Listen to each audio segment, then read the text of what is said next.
Com certeza, John. O retorno de Jesus no poder do reino é futuro, querido. Não tem como. Assim não teria esperança nenhuma para nós hoje, John. Essa história, a ideia do preterismo que vocês pregam, deixa a humanidade totalmente sem esperança. Ele é Deus cumpriu o preterista, seu ele é Roberto. propósito e eu acho que é preterista total, ele é. Ó, a humanidade fica sem esperança. O propósito de Deus se cumpre lá no passado e ninguém vê melhora de nada. Então, ó, se o preterista tiver certo, a única conclusão é o seguinte, John. Deus abandonou o resto da humanidade. Ô, Roberto, mas como é que o preterista vai explicar quando Jesus disse em Mateus 24:14 que as boas novas do reino seriam pregadas, né? E aí viria o fim, e aí eles gostam de usar aquele texto que Paulo fala que as boas novas já foi pregada toda a terra habitada. Mas se Jesus diz que quando as boas novas forem pregadas, o fim viria, e Paulo diz que já tinha sido pregada, por que é que o fim não veio?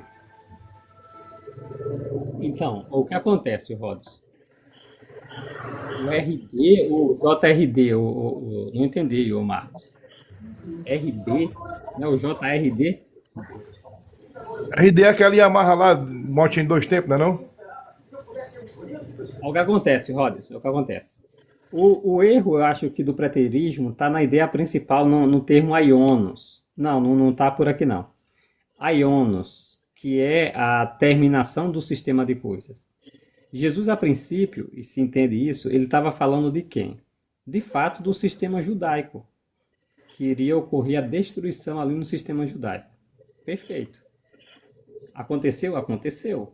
Quando começa a grande tribulação? Ano 60 da era cristã e termina na destruição do ano 70. Ou talvez, porque a destruição do templo termina ali em 70, mas a situação dos judeus não ficou fácil até na época de Adriano. Pronto, cumpriu a profecia de Jesus, certo? A volta aconteceu. O reino messiânico foi estabelecido ali?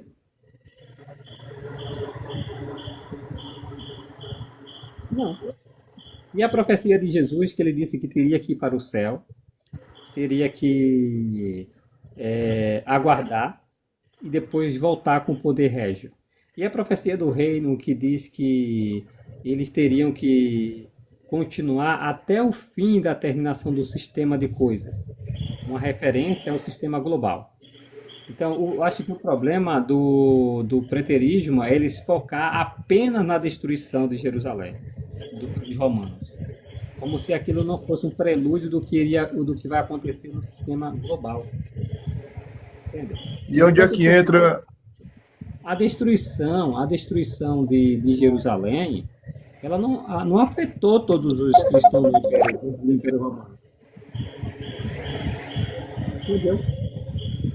Quando foi que a destruição de Jerusalém afetou todos os cristãos dentro do Império Romano? Não, afetou apenas os cristãos que moravam na Judéia e em Jerusalém.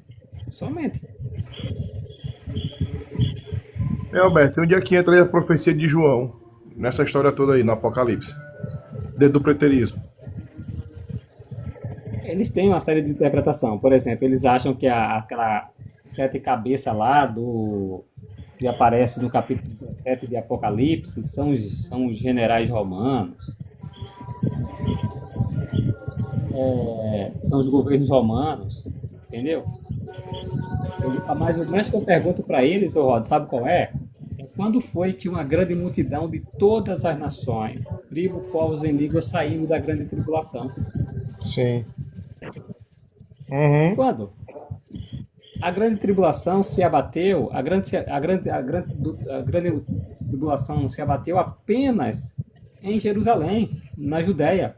Como assim uma grande multidão que nenhum homem era capaz de contar de todas as nações, tribos, povos e língua? E João dizia assim, quem são esses? Ué, como assim, João? Quem são esses? Entendeu? Não faz sentido, o próprio contexto não faz sentido. É evidente que João estava falando de algo ainda futuro. João 1 já, aliás, Apocalipse 1 já diz isso, né? Revelação, Jesus diz que Deus lhe deu para mostrar aos seus servos as coisas que ainda vão ocorrer em breve. iriam ocorrer futuro. Logo no primeiro versículo já diz isso. Seria coisa para o futuro. E ali João escreveu no ano que? Por volta do ano 90, na década de 90 ali, né? Já tinha acontecido o que Jesus falou no ano 70. E João escreve depois. Exatamente, perfeito. Não, interessante, por exemplo, como o Johnny fala aí, o Johnny e os preteristas entendem que aqueles imperador, aqueles chifres lá são os imperadores.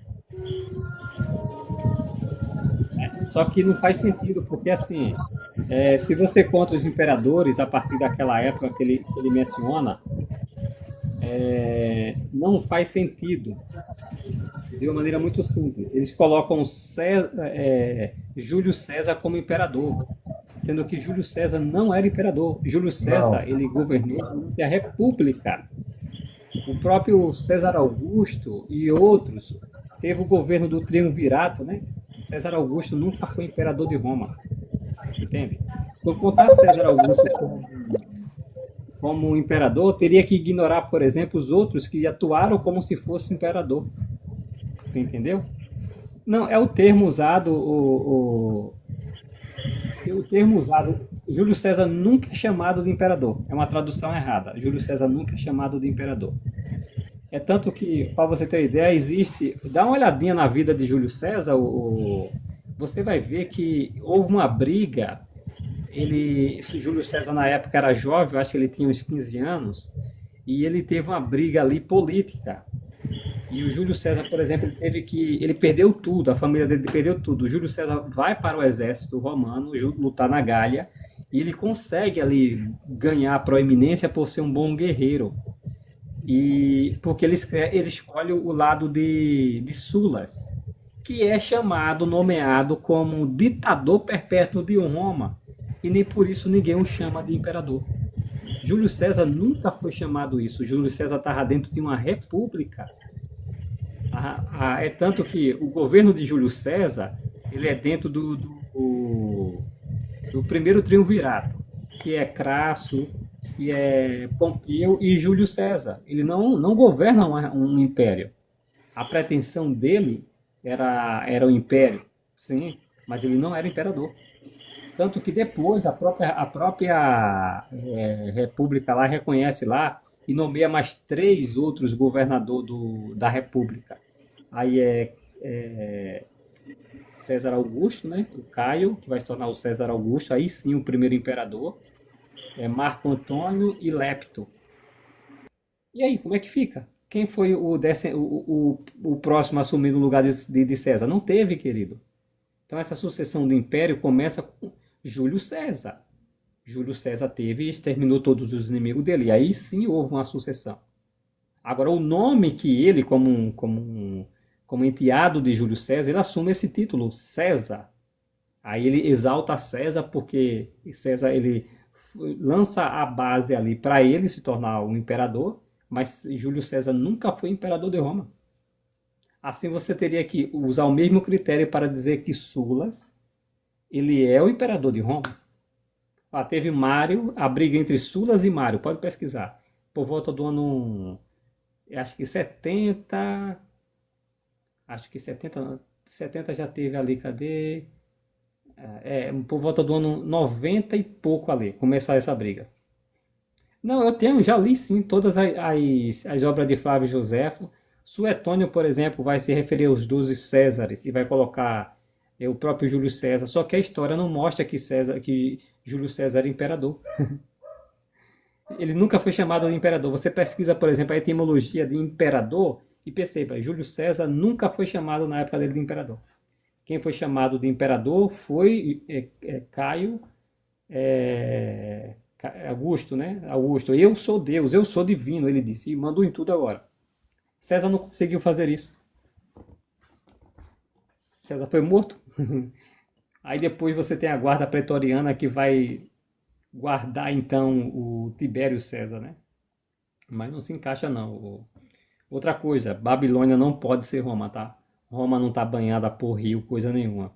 O Capitólio, as montanhas lá, não está banhada. Além do mais, a Igreja Católica não fica na colina nas sete colinas. O Vaticano fica do outro lado do Rio Tibre. Não faz, não se encaixa também. E a Igreja Católica, o Vaticano, não está banhado por rios, como é apresentado, não está. O grilo começou a cantar e o René caiu, ó. Foi botar um óleo no grilo. Não, não, não. É conceito moderno da época. Pode pesquisar. O termo imperador, na época, você vai ver, era um título dado para generais. Entende? Todos os historiadores já são unânimes nisso aí. Não tem como. Júlio César não foi imperador de Roma. Assim, ele foi ditador perpétuo de Roma. Assim como te falei, Sulas. Sulas foi ditador perpétuo de Roma. Aí você vai ter que contar com Sulas. E aí, você conta com Sulas como ditador perpétuo de Roma, como sendo imperador? Não conta, né? Dá errado também. Não tem como. Aí, John, é uma interpretação solta, aí eu respeito, tá? Mas quando você analisa com base nas profecias de Daniel, ali mencionada a imagem, para a mentalidade da época, não, não, não, não, não. Ditador era uma coisa, ditador perpétuo de Roma, entendeu? Eu não vou lembrar tudo, porque quando eu estudei a história bem aprofundada de Roma, desde a sua fundação, e as questões elementares arqueológicas, desde a assunção dos primeiros reis de Roma, Rômulo e Remo, e depois veio os sete reis. Olha só, eu poderia pegar essa interpretação, o John, e dizer que aquelas sete cabeças são os sete reis que reinaram sobre Roma. Numa Pompílio, Rômulo, agora eu vou esquecer o nome dos sete reis. Mas, por exemplo, na monarquia foram sete reis que governaram Roma. Eu posso pegar o Apocalipse, posso forçar a interpretação dizendo que Roma foi os sete reis que reinaram em Roma. Como Então, não? Desculpa. ele se refuta agora aí, ó. Que ele fala assim, ó. Mas esse conceito é moderno que ele. Não, não é isso não. A segunda, a outra fala dele, ó. Mas para a mentalidade da época era como imperador. Ou seja, Não, não como era. imperador. Mas veja, como imperador é comparativo. Não é imperador, era É. como se fosse. Ele não era imperador. Acabou, ele não era imperador. É como imperador é uma comparação, que é comparação com outra coisa, não é? Ele era general, o general não era imperador. O, o, o título imperador inclusive o termo imperador, ele é moderno para se referir à pessoa que ganhava máxima autoridade. Por exemplo, um guerreiro, um general na época de Roma, que era muitos generais, ele ganhava muita proeminência e chegava ao consulado. O poder, o máximo poder era o cônsulo. César era cônsulo de Roma, entendeu?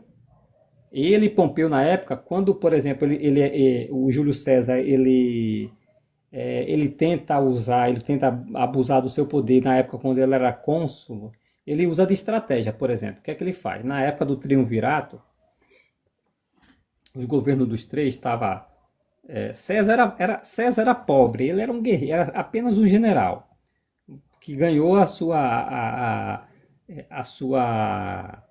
grandeza por Crasso. Crasso começou a observar ele. Crasso era um general romano, tinha a sua cavalaria. Então ele começou a perceber como Júlio César lutava, e lutava sem medo. Você luta bem, conhece de estratégia. E Júlio César ajudou Crasso a pegar os escravos de Espartas, aqueles rebeldes todinho. Ele conseguiu fazer isso. Então, Júlio... Não, não, Marco Antônio não. É, é, Nesse caso, Marco Antônio é do próximo triunvirato, Isaac. É Júlio César, Pompeu, que conquista Jerusalém, e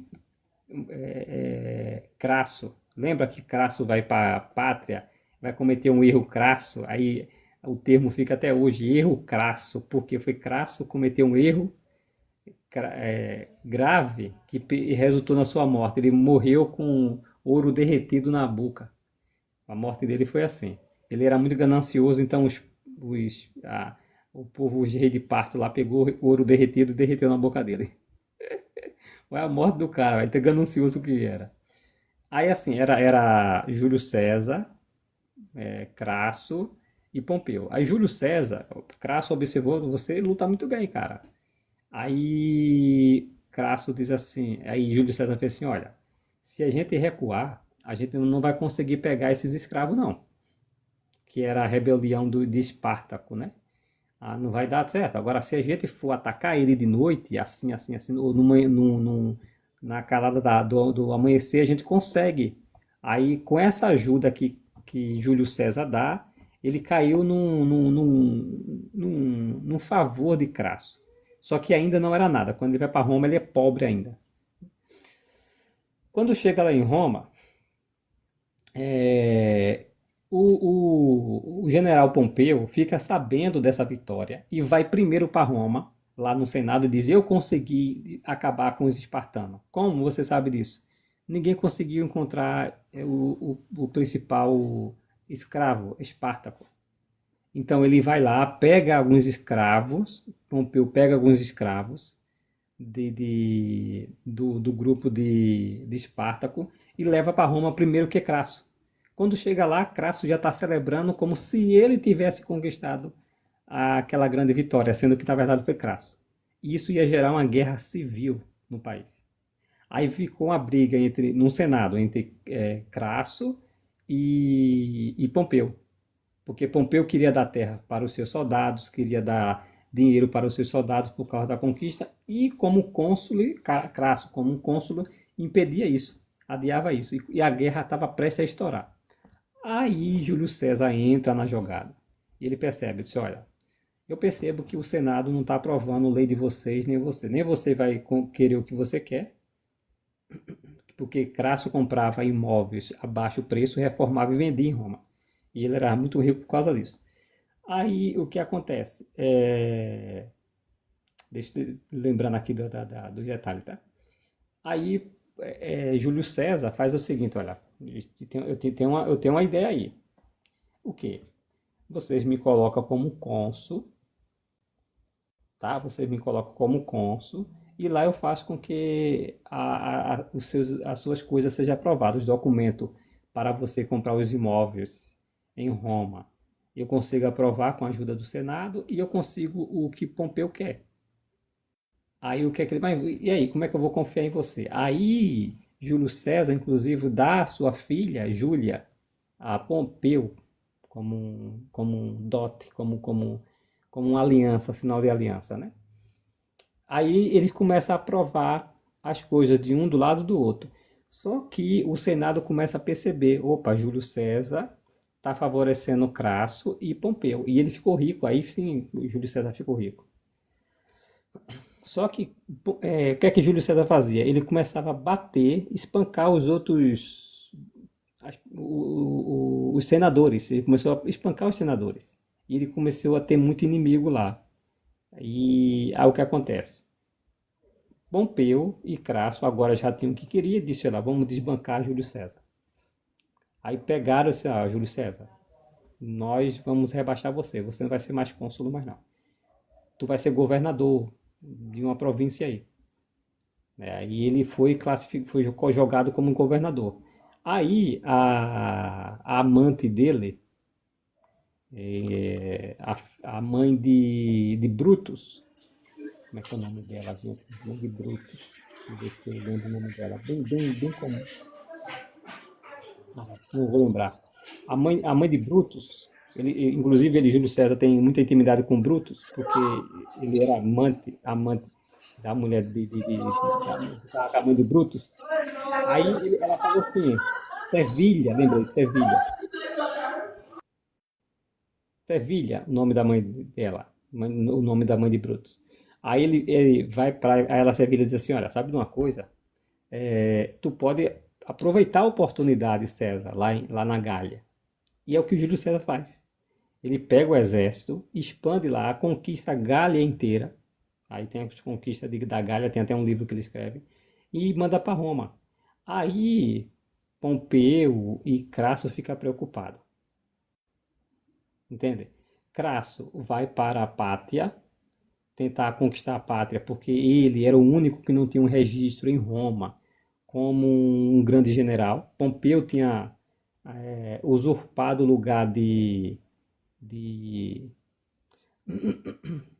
Crasso na conquista de Espartaco, né? Ele ganhou o favor de Roma como se ele tivesse conquistado. Aí ele era um grande general para Roma, Crasso não. Crasso, para tentar mostrar seu valor, foi invadir a Pártia. Na Pártia ele é morto, ele pega, ele é morto. Aí fica quem agora? Júlio César e Pompeu como os rivais. Aí Júlio César disse assim, olha, aí Pompeu escreve e diz o seguinte, Basileus, não é imperador. Basileu, rei era uma coisa, rei era uma coisa, não imperador. Exato, Herodes era rei, não imperador, correto. Imperador era Tibério César nessa época. É, sim, a mesma palavra, exatamente. Rei no sentido no contexto geral, do contexto geral. Mas então, aí complica também para vocês. Então não poderia, tá vendo? Não poderia ser imperador, tinha que estar o nome imperador lá. Então, novamente a inferência, o John. Aí o que acontece? Aí foi quando Júlio César faz o seguinte. Pior ainda que ele não foi rei, né? Pior ainda, Júlio César não foi rei. Se for, aí eu poderia forçar a interpretação para os 7 reis de Roma, desde a fundação de Roma, em 753. Tá? Entendeu? Então, mas Sulas também reinou, querido. Sulas, Mário, todos os cônsules reinou. Os governadores governavam. Por exemplo, Roma tinha uns clientes, tinha os reis clientes, eram reis de Roma. Tá? Mas aí então, vamos lá. O que é que acontece, o Johnny? Nessa ocasião, ficou os dois. Aí, como é que diz?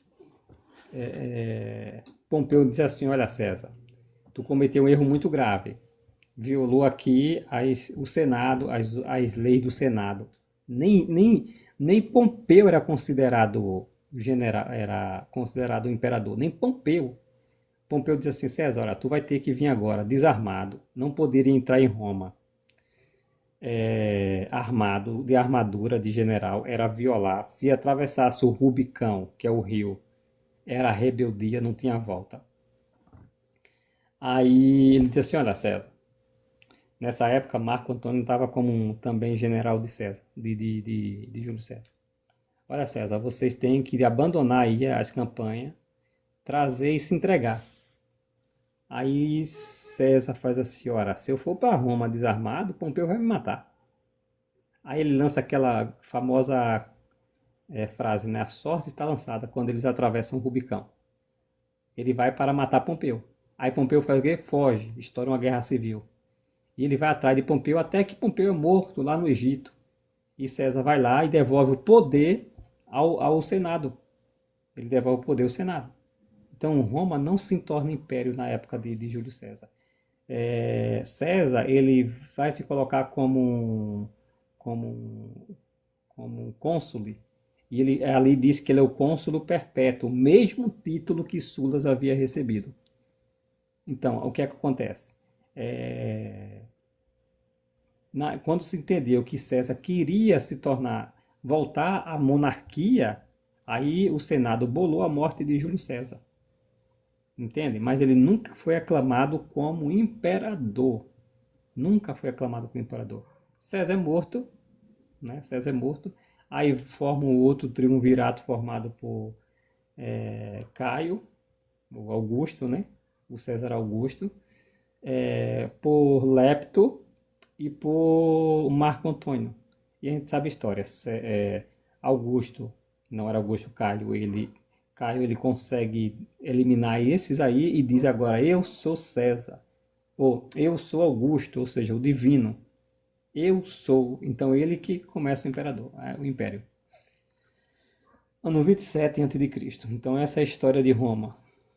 É bem fundamentada isso. Essa interpretação aí, tudo bem. Você pode interpretar dessa maneira, mas é um pouco forçada ela. Entende? O que Rapaz, a gente ainda acontece? tem aula de história aqui ainda. É o que eu lembrei, o Rodson.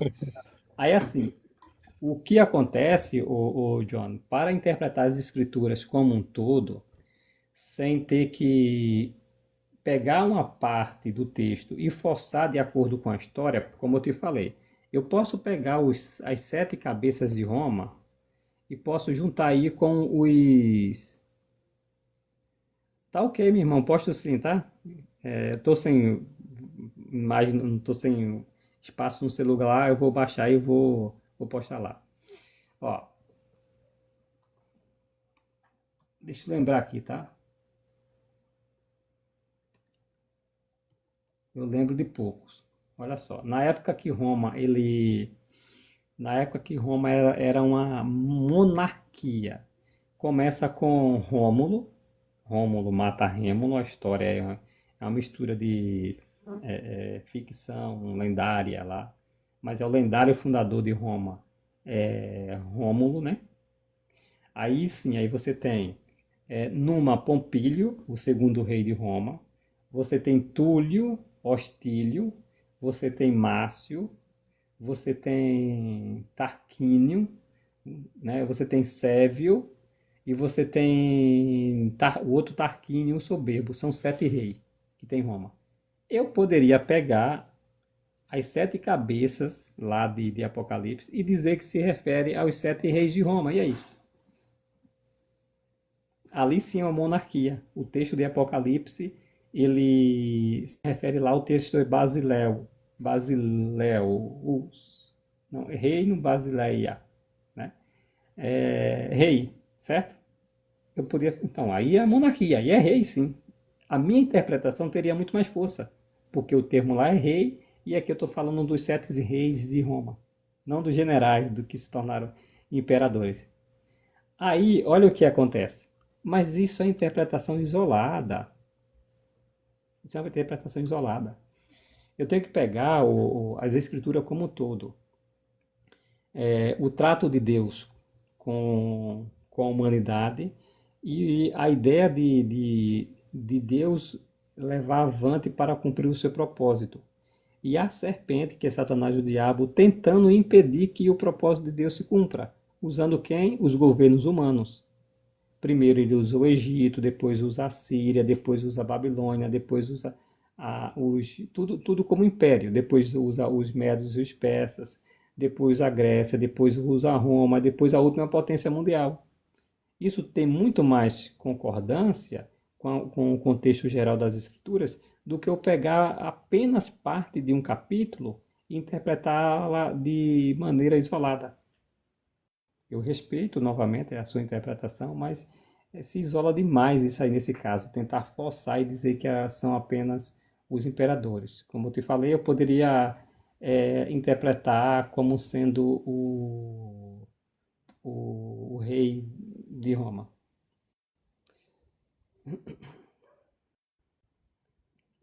Ah, não, dá uma olhadinha no genitivo, o John, que essa ideia de genitivo aí não.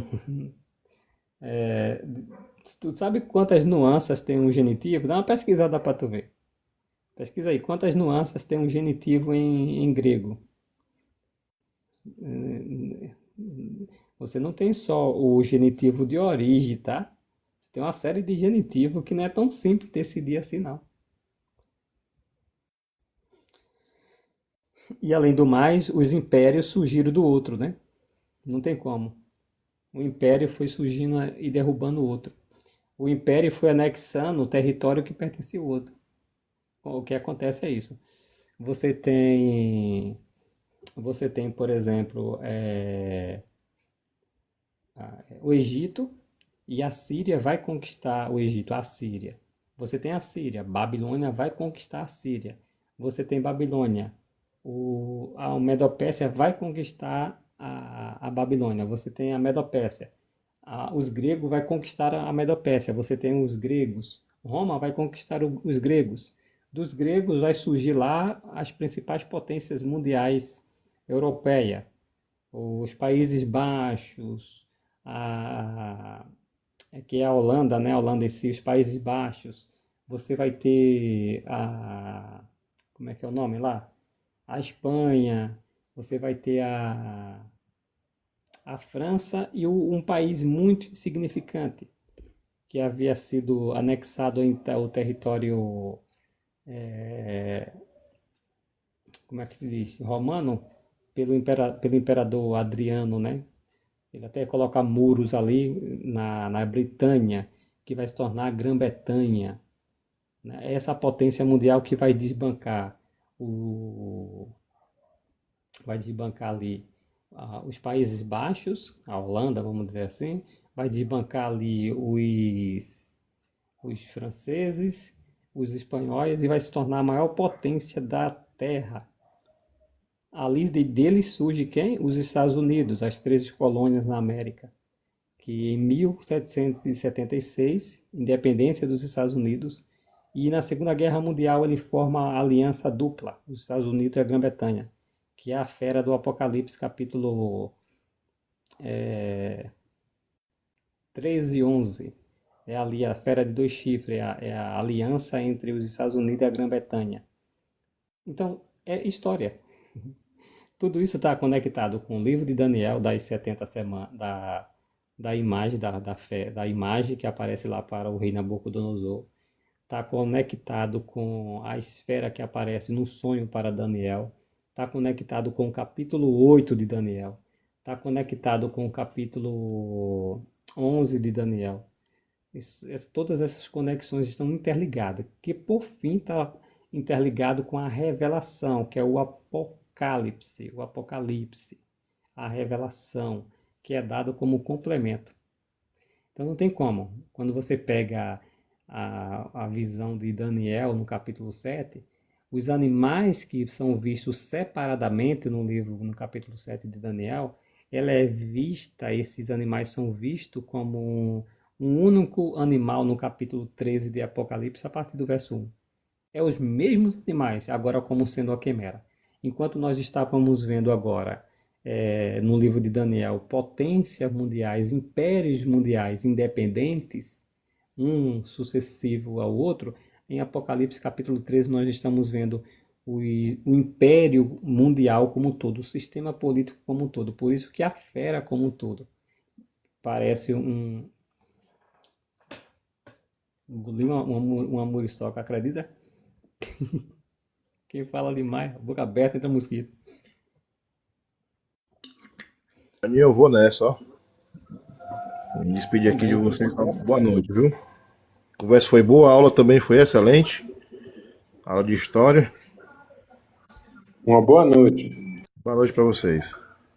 Eu também vou embora depois dessa, depois de engolir o mosquito. Puxei o bucho para dormir agora, não foi? Quando eu puxei aqui agora, ô Solar, chega bem o Agora que mosquito. você ficou bem alimentado, agora a gente quer se despedir, né? Aí, assim, a conexão das profecias, ela não pode ser isolada. Então, entende? Se eu pego o Apocalipse capítulo 17 e digo lá são 7 reis. Eu digo que são os 7 reis que fundaram Roma. E aí? Mas qual o objetivo, qual o propósito de Deus revelar a João que ali está se tratando apenas dos 7 reis de Roma? Então Deus trabalha com propósito. Então nós entendemos que ali está se referindo ao propósito. Quando é que vai acontecer a batalha entre a fera e Jesus Cristo? Aonde Jesus Cristo vem, destrói todos os governos da terra, não é? Como é que o preterista explica isso? Jesus vem, elimina todos os governos da terra, as aves do céu se saciam. Isso aconteceu em Roma? As aves se saciam e inicia o milênio. Como? Quando foi que Jesus golpeou todos os reis do Império Romano e ocupou o lugar deles? Quando? Tu conhece na história isso aí, ô Solares? Não conheço isso aí, não. Isso ainda não se cumpriu, né?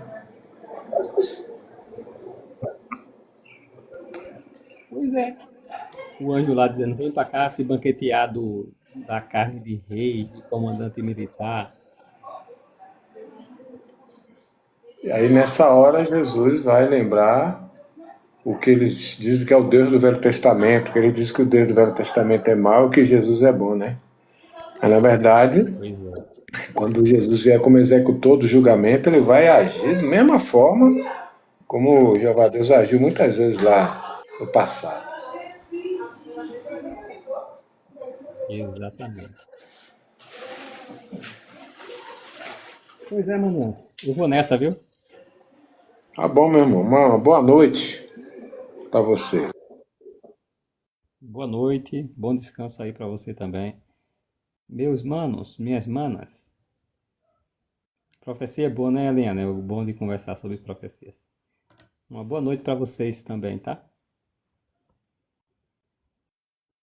Fique com Jeová.